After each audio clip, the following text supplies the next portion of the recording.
بھائی کو دیکھ دیکھ کر مجھے سکون ملتا تھا اور میرا جسم پورا کا پورا ٹھنڈا ہو جاتا تھا اور میری آگ ختم ہو جاتی تھی۔ ماں باپ فوت ہو چکے تھے۔ میں بھائی اور بھابھی کے کمرے میں سوتی تھی۔ بھائی بھابھی کو ساری رات سونے نہ دیتے تھے اور اس کے کرنے کی آوازیں مجھے بے چین کرتی تھیں، کیونکہ میں بھی جوانی سے تنگ آ کر میں نے بھی اپنے لیے ایک مرد ہمسفر ڈھونڈنے لگی، وہ بھی میرے جذبات کو سکون دے تاکہ میرے جسم میں سکون پیدا ہو۔ اور مجھے پھر کالج کے ٹیچر سے پیار ہو گیا۔ پھر وہ ٹیچر دن رات میرے ساتھ، تم ابھی تک جاگ رہی ہو، میں نے تمہیں کتنی مرتبہ سمجھایا ہے کہ رات کو جلدی سو جایا کرو۔ بھابھی یہ کہتے لگی۔ میں سہم گئی اور میری آنکھوں سے نیند اڑ گئی تھی۔ دن بھر کام کرنے کی وجہ سے تھک ہار کر میرا برا حال ہوتا جا رہا تھا، مگر نرمی اور محبت کے دو بول سننے کو نہیں ملتے تھے۔ میری بھابھی تعریف کرنے کے بجائے مجھے ہر روز ڈانٹ کر سلاتی، کہنے لگتی عجیب لڑکی ہو، رات کو روز جاگتی رہتی ہو، تمہیں اندازہ ہے بھی یہ کتنا گندا حرکت ہے۔ بھابھی غصے میں بڑبڑا رہی تھی۔ میں جانتی تھی کہ بھابھی کو میرا اپنے کمرے میں سونا سخت زہر لگتا تھا، کیونکہ میرا بھائی اور بھابھی اسی کمرے میں سوتے تھے۔ گھر میں بہت سارے کمرے نہ تھے، 2 کمرے تھے، ایک میں بھابھی اور بھائی کے رہائش تھی، دوسرے میں اور میری امی سوتے تھے، مگر امی کی وفات ہوئی۔ بھابھی نے اس کمرے میں نئے فرنیچر رکھ کر اسے مہمان خانہ بنا دیا۔ مہنگے فرنیچر والے کمرے میں میرا پیر رکھنا بھی منع تھا، اسی لیے مجھے مجبوراً اپنے کمرے میں سلانا پڑتا تھا، اسی لیے یہ بات مجھے بھی پسند نہیں تھی۔ رات کے وقت جب بھائی بھابھی کے قریب آتے تھے تو ان کی سرگوشیوں میں کی جانے والی باتیں اور عجیب سی آوازیں میرے کان میں گونجتی تھی اور میں شرم سے برا حال ہوتا تھا۔ 2-3 مرتبہ میں نے کوشش کی کہ مجھے الگ سے کمرے میں سلا دیا جائے، لیکن بھائی بہت غصہ ہو جاتا تھا۔ الگ کمرہ لے کر تم نے کیا کرنا ہے؟ آج کل کے حالات ایسے ہو چکے ہیں، تم میری ذمہ داری ہو، اکیلے میں جانے کا کیا ضرورت ہے؟ اچھا ہے تم ہمارے کمرے میں سو جاؤ، ایک سائڈ پر بستر بنا کر دیتا تھا۔ روزانہ بھابھی مجھ پر غصہ ہو جاتی تھی تاکہ بھائی کے آنے سے پہلے میں سو جاؤں، اور میں نے بہت کوشش کی کہ بھائی کے آنے سے پہلے میں سو جاؤں اور مجھے اس عجیب حالت سے نہ گزرنا پڑے، بھائی بھابھی کے بیچ ہونے والی آوازیں میرے کانوں تک نہ پڑے۔ روزانہ رات کو بھائی بھابھی ایک دوسرے کے قریب آتے تھے تو میں ان کی آواز سے جاگ جاتی تھی۔ پہلے تو میں شرمندگی ہونے لگتی تھی، میں ان حالات سے پریشان ہو چکی تھی، رفتہ رفتہ مجھے ان سب کی عادت ہو چکی تھی۔ بھائی کا اپنی بیوی کو توجہ دینا اور ان پر محبت جتانا، میرے اندر احساس کمتری ہوتی جا رہی تھی۔ میں اپنے بھائی سے بات کرنے کی کوشش کرتی تو وہ مجھے فوراً ٹوک دیتا تھا، سختی سے پیش آتا تھا، کہتا تھا مجھے ہنسنے والی لڑکیاں زیادہ پسند نہیں ہیں، اسی لیے تم اپنے حد میں رہا کرو۔ کنواری لڑکیوں کا اس طرح کہکے لگانا مجھے بالکل پسند نہیں ہے۔ میرا بھائی کبھی بھی مجھے خواہش کی چیز نہ دلاتا، ہر مہینے میری بھابھی مجھے ضرورت کی چیز دے دیتی تھی۔ کبھی میرے بھائی نے نہیں پوچھا تجھے کسی چیز کی ضرورت ہے یا نہیں، جبکہ رات کے وقت بھائی بھابھی کے نخرے اٹھاتا ہے اور باتوں پر ہنس رہا ہوتا ہے۔ میری بھابھی ادائیں دکھاتی، کبھی منہ بنا لیتی، کبھی ناراض ہو کر اپنی ساری منمانی کر لیتی تھی۔ میرا بھائی اس کی لاڈ اٹھاتے تھکتا نہیں تھا، محبت جتاتا۔ جب بھابھی اس کے قریب جاتی تو پیار بھرے نظروں سے بھائی اس کو دیکھتا تھا، اسے دیکھ کر مجھے حسرت ہونے لگی تھی، کاش کوئی مجھے ایسا چاہے۔ میں باشعور نہیں تھی، اسی لیے رشتوں کے فرق کو نہیں جانتی تھی، الٹا اپنے بھائی سے توقع کرنے لگی تھی۔ میرا دل اداس رہنے لگا تھا، میرا بھائی ویسی محبت مجھے کیوں نہیں دیتا؟ اگر میری بھابھی کو کچھ تکلیف ہوتی تو میرا بھائی تڑپ کر رہ جاتا۔ میں سارا دن گھر کے کام کرتی تھی، تھک جاتی تھی اور بیمار ہو جاتی تو ساری رات روتی تھی، مگر میرے بھائی کو کوئی پرواہ نہ ہوتی۔ جب میری بھابھی سر درد کا بہانہ کر لیتی تو میرا بھائی ساری رات اس کے سرانے بیٹھ کر اس کے سر کو دبانے لگتا تھا۔ ان دونوں کے درمیان جو قریبی تعلقات تھے وہ مجھے ایسی رشتے اور محبت کی طلب ہونے لگی تھی۔ میں اپنی کیفیت سے پریشان ہو گئی تھی۔ راتوں کو چھپ چھپ کر بھائی اور بھابھی کو دیکھنے لگتی۔ مجھے سکون ملتا تھا۔ میں کسی کو بھی نہیں بتا سکتی تھی کہ میں کیسی پریشانی سے گزر رہی ہوں۔ بھابھی کو مجھ پر شک ہو چکا تھا۔ وہ راتوں کو کئی بار محسوس کر چکی تھی۔ بھائی جب بھابھی کے قریب آتے تھے تو میں جاگ جاتی تھی اور چھپ چھپ کر ان کو دیکھتی تھی، اور دن کو بھابھی مجھے طعنے دیتی تھی کہ تمہیں شرم نہیں آتی، تم بالکل بے حیا ہو۔ مجھے حیرت ہوتی تھی، اس عورت کو اتنا غصہ آتا ہے میرے اوپر، بھائی کو کہہ کر مجھے الگ کمرے میں کیوں نہیں دیتی۔ بھابھی بری طرح چڑچڑی ہوتی جا رہی تھی اور مجھے اکیلا کمرہ بھی نہیں دے رہی تھی۔ میں شعور کے منزل طے کر رہی تھی۔ ویسے بھی ان دنوں میں میرے جذبات سر اٹھا رہے تھے۔ جوان لڑکی تھی اور بہت زیادہ خوبصورت تھی۔ میری خوبصورتی بھابھی کو ٹٹکنے لگتی تھی۔ میرا دلکش روپ مردوں کو متوجہ کرتا تھا۔ میرا اٹھن بہت اچھی تھی۔ بھرا بھرا سینہ مردوں کو نیت خراب کر دیتا تھا۔ میں اسکول پڑھنے جاتی تو میری بھابھی مجھے اسکول جانے سے منع کرتی تھی، اور میں ٹیوشن پڑھنے جاتی تو میری بھابھی مجھے منع کرتی تھی، کیونکہ ٹیوشن میں مرد پڑھاتے تھے۔ میری بھابھی ہر وقت میرے بھائی کے کان بھرتی تھی۔ میرے بھائی کو سمجھاتی کہ تمہاری بہن بہت خوبصورت ہے، اس کی خوبصورتی لوگوں کو متوجہ کر رہی ہے، ایسا نہ ہو اس کی خوبصورتی اور بے وقوفی کا کوئی فائدہ اٹھا لے، اسی لیے جوان بہن کو گھر میں رکھا کرو۔ میرا بھائی بھی متوجہ ہونے لگا۔ میں اکثر دیکھتی تھی کہ بھائی مجھے پرجوش نظروں سے دیکھتا رہتا تھا۔ میری بھابھی اس کے کان بھرتی اور میرا بھائی ہر وقت سوچنے میری طرف دیکھنے لگتا تھا۔ بھائی کا اس طرح دیکھنا کیونکہ میرا دل میں ہلچل پیدا ہونے لگتی تھی۔ بھائی کا مجھے یوں دیکھنا مجھے خوشگواری کا احساس ہوتا تھا۔ آخر بھائی بھابھی کی باتوں میں آ کر اس نے مجھے اسکول جانا بند کر دیا۔ مجھے کچھ فرق نہ پڑا کیونکہ میرے خواہشات سر اٹھا رہے تھے، مگر ویسے بھی پڑھائی پر توجہ نہ دے پا رہی تھی۔ 10ویں کے امتحان ہونے والے تھے۔ میں نے بھائی کے خواہش کے مطابق گھر بیٹھ گئی اور گھر کے سارے کام کرنے لگی تھی۔ دن بدن میرا حسن اور بھی زیادہ بڑھتا جا رہا تھا۔ میری آنکھوں میں ہر وقت خماری چھائی رہتی تھی۔ مجھ میں عجیب سی بےتابی چھاتی جا رہی تھی، لیکن کوئی راستہ نظر نہ آ رہا تھا۔ کب میری طلب پوری ہو جائے گی؟ 1 سال گھر بیٹھی رہی، مجھے اندازہ ہی نہ ہوا کب میرے اندر چاہے جانے والی شدت بڑھتی جا رہی تھی۔ میں بہانے سے بھائی کے سامنے جاتی۔ بے پاک کپڑوں میں بھائی کے سامنے میرا جسم نظر آتا تھا۔ میری بھابھی میری حرکتوں سے تنگ آ چکی تھی۔ تھک کر اس نے مجھے اسکول جانے کی اجازت دے دی۔ بھابھی چاہتی تھی کہ میں اب مصروف رہنے لگوں۔ تعلیم کے بغیر انسان شعور نہیں ملتا، اچھے برے انسان کی تمیز نہیں رہتی، اس سے بہتر ہے تم اپنی تعلیم پوری کرو۔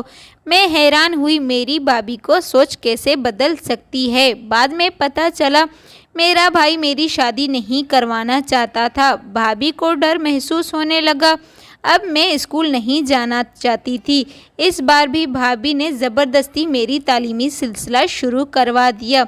پھر سے امتحان دینے لگی۔ امتحان کی تیاری کر رہی تھی۔ بھابھی مجھ سے گھر کے سارا دن کام کرواتی۔ میں تھک جاتی تھی تو شام کو بھائی کے آنے کا وقت ہو جاتا تھا۔ بھابھی مجھے غصے سے پڑھنے کا بول کر مجھے ایک طرف ٹال دیتی تھی۔ میری بےتابیاں بڑھتی جا رہی تھی۔ 10ویں کا امتحان دیتے ہی بھائی نے میرا داخلہ کالج میں کروا دیا۔ کالج میں سب استاد مرد تھے، لیکن میری توجہ صرف بھائی کی طرف تھی۔ میں نے شعور سنبھالتے ہی اپنے بھائی کو نظروں کے سامنے دیکھا۔ بھائی اور بھابھی کی محبت دیکھ کر جوان ہوئی تھی۔ اب نظروں کو کوئی مرد بھاتا ہی نہیں تھا۔ میں کھوئی سی رہنے لگی تھی۔ ایک دن کالج میں بیٹھ کر پڑھائی کر رہی تھی اور کسی سوچوں میں گم ہو گئی تھی۔ میری غائبی دماغ محسوس کر رہی تھی۔ ایک دن میرے ٹیچر نے مجھے اکیلے میں بلایا۔ جب میں وہاں گئی تو گھبرا گئی۔ پہلی بار کسی ٹیچر نے مجھے اکیلے میں بلایا تھا۔ ویسے میں کلاس میں پڑھائی کے دوران اتنی اچھی بھی نہیں تھی اور اتنی نالائق بھی نہیں تھی کہ مجھے سنبھالنا پڑتا۔ میں اپنے ٹیچر کے پاس پہنچی تو وہ کہنے لگا، کئی دنوں سے محسوس کر رہا ہوں تم غائب دماغی میں کھوئی رہتی ہو۔ ٹیچر کہنے لگا، ماشاءاللہ ذہین بچی ہو، پڑھائی میں دل لگاتا کرو۔ تمہارے گھر میں کوئی مسئلہ ہے تو تم مجھے بتا سکتی ہو۔ اس پریشانی کی وجہ سے تمہارا دل پڑھائی میں نہیں لگ رہا، کوئی بات ہے تو تم مجھے بتاؤ، میں ضرور تمہاری مدد کروں گا۔ ٹیچر نے سوال کیا تو میں سوچ میں پڑ گئی۔ مسئلہ مجھے درپیش تھا، میں اپنے استاد کو نہیں بتا سکتی تھی۔ میں نے کہا، کوئی مسئلہ نہیں ہے، گھر میں ایسا کوئی مسئلہ نہیں ہے، میں کوشش کروں گی توجہ سے پڑھائی کر سکوں۔ جب میں اپنے ٹیچر سے باتیں کر رہی تھی تو میں نے محسوس کیا میرا ٹیچر نہایت گہری نظروں سے دیکھ رہا تھا۔ میرے ٹیچر نے مجھے یہ کہہ کر بھیجا، میں کل پھر تمہیں بلاؤں گی، اگر تمہاری پڑھائی میں توجہ نہ ہوئی تو مجھے تم سے الگ سے ٹائم دینا پڑے گا۔ میں حیران ہو گئی کہ اچانک میرے ٹیچر نے یہ فیصلہ کیوں کیا۔ میں نے اپنے ٹیچر کا شکریہ ادا کر کے اپنے کلاس میں آ گئی۔ گھر جا کر میں نے پڑھائی کرنے کی کوشش کی تھی کیونکہ میں اپنے ٹیچر کے نظروں میں دوبارہ نہ جانا چاہتی تھی۔ اس روز مجھے بھائی کا بھی ہوش نہ رہا، میں سارا دن پڑھائی میں مصروف رہی۔ میری بھابھی بھی مطمئن ہو گئی تھی۔ اب بھائی اور بھابھی نے میرا کمرہ الگ کر دیا تھا۔ میں رات کو وہ جو محسوس کرنے لگی وہ مجھے بے چینی ہو رہی تھی۔ اگلے روز میں نے کلاس میں بہت اچھا کام کیا، پھر بھی میرے ٹیچر نے مجھے اکیلے میں بلا لیا، شاباش بولا اور تبھی باتوں باتوں میں میرا ہاتھ تھام لیا اور مجھے چھونے کی کوشش کی اور کہنے لگا، تمہیں میری نصیحت یاد ہوگی، تم ہمیشہ ایسے تعلیم پر توجہ دیتی رہو گی۔ میرا ٹیچر مسکرا کر بولا۔ جب اس نے میرا ہاتھ پکڑا تو میرے وجود میں بجلی گرنے لگی، میرا وجود عجیب سا احساس میں مبتلا ہوتا جا رہا تھا۔ میں اپنا ہاتھ اپنے ٹیچر کے ہاتھ سے کھینچ پا رہی تھی۔ میرے ٹیچر مجھ سے بات کرنے کے دوران میرے ہاتھ کو دباتا جا رہا تھا اور میں بھی خاموش سی بیٹھی ہوئی تھی۔ اب اس کو بڑھاوا مل گیا تھا، وہ آہستہ آہستہ میرے قریب آتا جا رہا تھا۔ اس نے مجھے چھوا اور میرا ٹیچر جوان اور خوش شکل انسان تھا، وہ بہت ہی زیادہ ہینڈسم تھا۔ اس کا یوں قریب ہونا مجھے اچھا لگا تھا اور میرے قریب ہوتا جا رہا تھا اور میری دل کی دھڑکنیں بڑھتی جا رہی تھی۔ ابھی نادان تھی اسی لیے ان باتوں کو سمجھ نہیں پائی۔ استاد کے قریب آنے کو محبت اور توجہ سمجھ رہی تھی۔ میں نہیں جانتی وہ مجھے دیکھ کر کیا سوچتا تھا، اسے بھی ڈر تھا کہیں میں شور نہ مچا دوں۔ روزانہ بہانے بہانے سے مجھے بلاتا، پڑھائی کے بہانے مجھے چھوتا، اس نے چھو کر مجھے تسکین کر لی تھی۔ اب ایک دن چھٹی کا وقت ہو گیا۔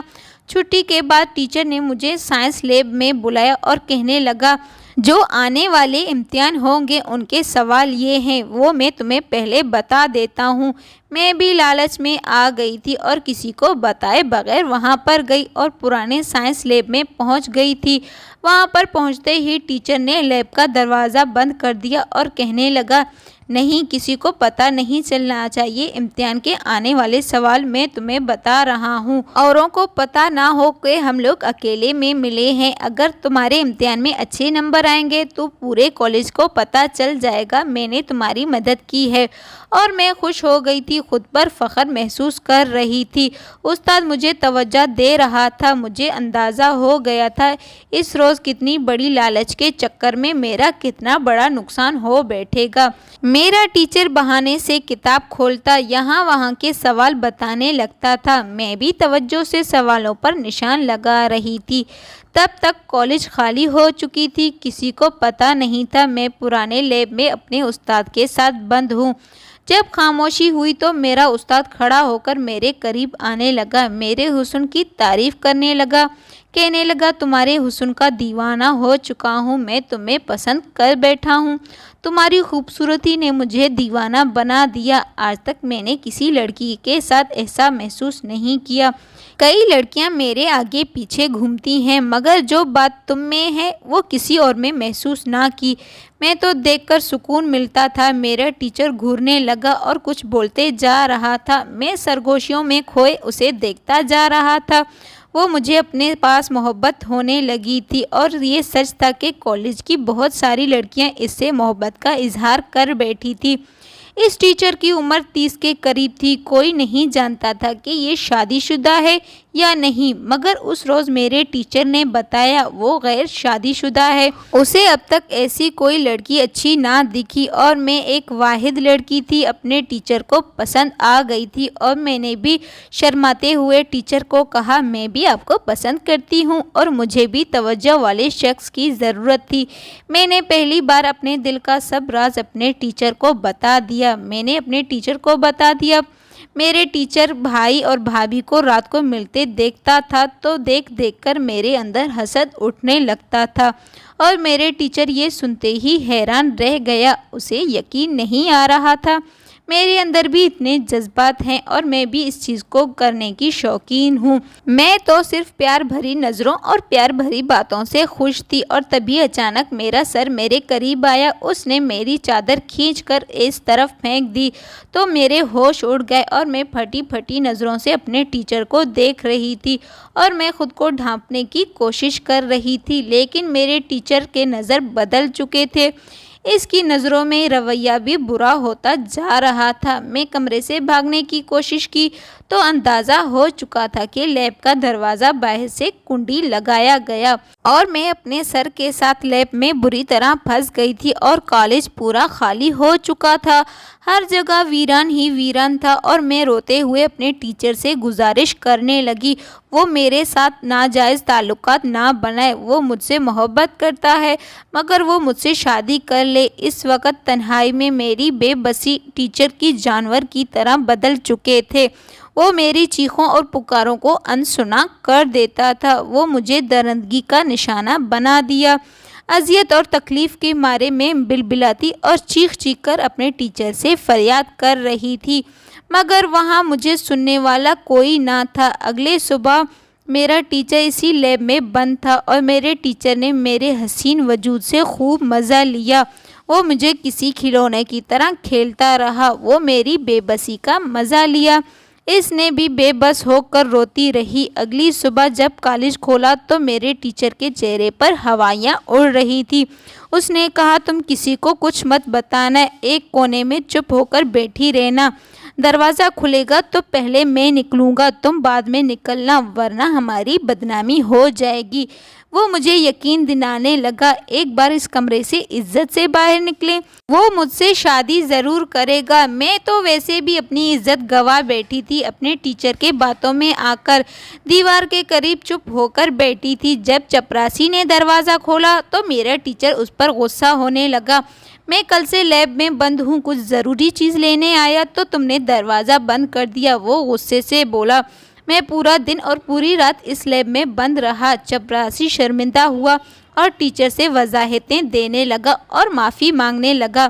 میرا خیال کسی کو بھی نہیں آیا کیونکہ میں نے کسی کو خبر نہ دی کہ میں لیب کے اندر ٹیچر کے پاس جا رہی ہوں۔ اس روز بھی لیب میں اندر خاموشی سے پڑی رہی۔ میری حالت خراب ہوتی جا رہی تھی کیونکہ میں ایک مرد کی درندگی کا نشانہ بن گئی تھی۔ ذلت کے مارے میرے آنکھوں سے آنسو بہنے لگے۔ کم مائگی کا احساس میرے دل کو چیر رہا تھا۔ نہ جانے میرے بھائی اور بھابھی کو میری گمشدگی کی فکر ہوئی یا نہیں، وہ مجھے بھاگا ہوا سمجھ کر چپ ہیں۔ میں سارا دن لیب کے اندر بیٹھی رہی۔ میں نے سوچا شاید میرے ٹیچر کو میری فکر ہوگی، وہ دوبارہ آئیں گے، لیکن وہ دوبارہ نہیں آیا۔ چھٹی کا وقت ہوا۔ میں جیسے تیسے خود کو سنبھال کر بیگ اٹھا کر وہاں سے کالج سے اپنا چہرہ چھپا کر گھر پہنچی تو گھر پہنچ کر پتہ چلا بھائی اور بھابھی آج صبح سویرے کہیں چلے گئے ہیں۔ گھر کو تالا لگا ہوا تھا۔ میں دروازے کے باہر بیٹھ کر پھوٹ پھوٹ کر رونے لگی۔ شام تک میرے بھیا واپس آئیں گے لیکن نہیں آئے۔ بھیا اور بھابھی کا کوئی نمبر میرے پاس نہیں تھا۔ بے یار اور مددگار دیکھ کر لوگ مجھ سے سوال پوچھنے لگے تو میرے پاس کوئی جواب نہ تھا۔ میں ایک کتاب میں اندر میرے ٹیچر کا نمبر لکھا ہوا تھا۔ ٹیچر نے اپنا مجھے نمبر دیا۔ اگر میں اکیلے پن کا شکار ہوں تو راتوں کو اسے فون کر سکتی ہوں۔ میں نے ایک ہمسائے سے درخواست کی۔ اس نے سمجھا وہ فون اپنا دے گیا۔ اس نے سمجھا شاید میں اپنے بھائی سے بات کر رہی ہوں۔ میں نے اپنے ٹیچر کو کال کی اور روتے ہوئے کہنے لگی میں بے سہارا ہوں، میرا بھائی کب سے گھر نہیں لوٹا، مجھے سہارے کی ضرورت ہے، مجھے امید ہے تم مجھے سہارا دو گے، میرے ٹیچر مجھے اپنے ساتھ لے کر جائیں گے۔ میرے ٹیچر نے یہ کہہ کر ٹال دیا، میں اس وقت گھر پر نہیں ہوں، میرا گھر بہت دور ہے، میں اس وقت تمہیں لینے نہیں آ سکتا۔ کہنے لگے کچھ دیر انتظار کر لو، تمہارے بھیا گھر آ جائیں گے، میں تمہیں بغیر رشتے کیسے لے جاؤں اپنے گھر۔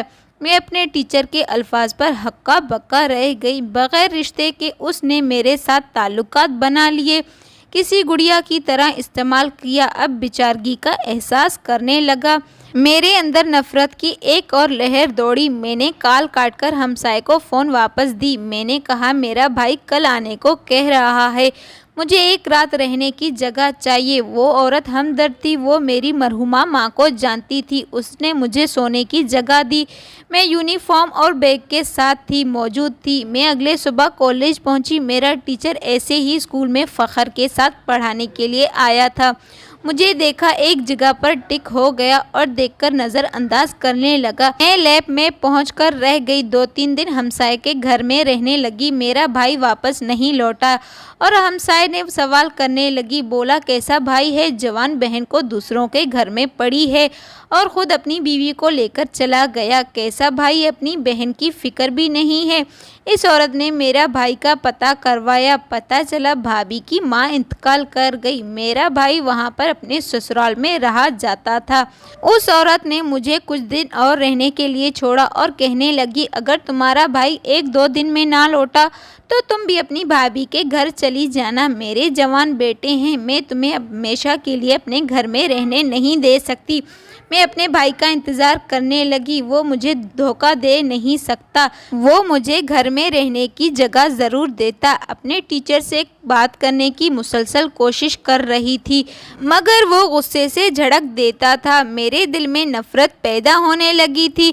میں سمجھ گئی تھی میرا ٹیچر ہوس کا پیاسا تھا، میری تنہائی اور خواہشات کا فائدہ اٹھا کر استعمال کیا، اب اجنبی بن گیا۔ بدلے میں نے ایسی حرکت کی کہ میرا ٹیچر ہکا بکا رہ گیا۔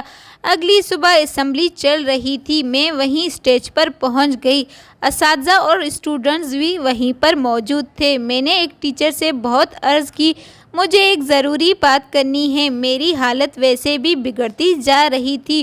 وہ ٹیچر گھبرا گیا اور گھبراتے گھبراتے مائک میرے ہاتھ میں دے دیا۔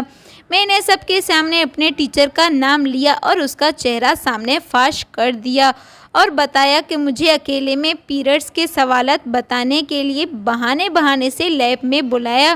اس نے جنگلی انسان نے میرے ساتھ پورا دن اور پوری رات تسکین کا ذریعہ بنا لیا۔